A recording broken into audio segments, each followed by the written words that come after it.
વૈષ્ણવ મહારાજે કહ્યું કે સનાતન ધર્મનું અપમાન થઈ રહ્યું છે. મહારાજા ફિલ્મ બનાવવામાં આવ્યું છે જે એક પુસ્તક મહારાજા નામનું છે તેના પરથી તમામ વસ્તુઓ પર પ્રતિબંધની માંગ કરી રહ્યા છે. ફિલ્મમાં ધર્મની ખોટી રીતે ચિતરવામાં આવ્યું છે. સરકાર હિન્દુ તરફી હોવા છતાં કંઈ થઈ રહ્યું નથી, તે દુઃખની બાબત છે. બજરંગ દળના કમલેશ કાયડાએ કહ્યું કે મહારાજા જેવી ફિલ્મનું બહુ બની રહી છે, જેથી આગામી સમયમાં આ પ્રકારની ફિલ્મો ન બને કે ઓટીટી જેવા પ્લેટફોર્મ પર ન દર્શાવવામાં આવે તેવી માંગ કરી છે. હજુ પણ 2 નવલકથા પરથી ફિલ્મો બનાવવામાં આવી છે તે વાતથી અમે રાષ્ટ્રપતિ સમક્ષ માંગ કરી રહ્યા છીએ. આગામી સમયમાં આ પ્રકારના હિન્દુ સમાજની લાગણીઓ ન દુભાય તે માટે તંત્ર દ્વારા ધ્યાન આપવામાં આવે તે જરૂરી છે. ऐसा है इस देश में, यह देश जो है वो विविध भाषा, विविध संस्कृति और विविध धर्म के लोगों को यहाँ पर अपने जीने का अधिकार है और सभी धर्म अपने अपने हिसाब से सभी धर्मानुयायी अपने धर्म का आचरण कर सकते हैं. इस देश में हर धर्म का सम्मान होना चाहिए और हर धर्म के लिए आदर का भाव सबको रखना चाहिए. किसी का अपमान हो ऐसा तो सर्वथा नहीं करना चाहिए.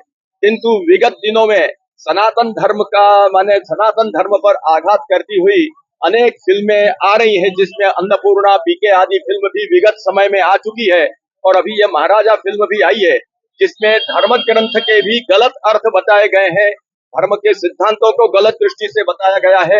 और जो एक तरफ से कहते हैं कि हमने 1862 में जो केस हुआ वो रियल केस के आधार पर ये पूरी स्टोरी रखी है, तो उसको भी तोड़ मरोड़ कर उसमें बहुत अपनी कल्पना की हिस्से फिराकर जो सौरभ शाह ने जो महाराज जो नॉवेल लिखी है उसमें भी काफी काल्पनिक बातें रखी है और उससे भी अतिरिक्त जाकर यह फिल्म में जो वास्तविकता है उसको छिपाया गया है. वास्तविकता से कोई और ही बात बताई गई है और सारांश ये निकलता है कि सनातन धर्मावलंबियों को अपमानित करने की यह फिल्म है और सनातन धर्मावलंबियों की भावना को आहत करने वाली यह फिल्म है.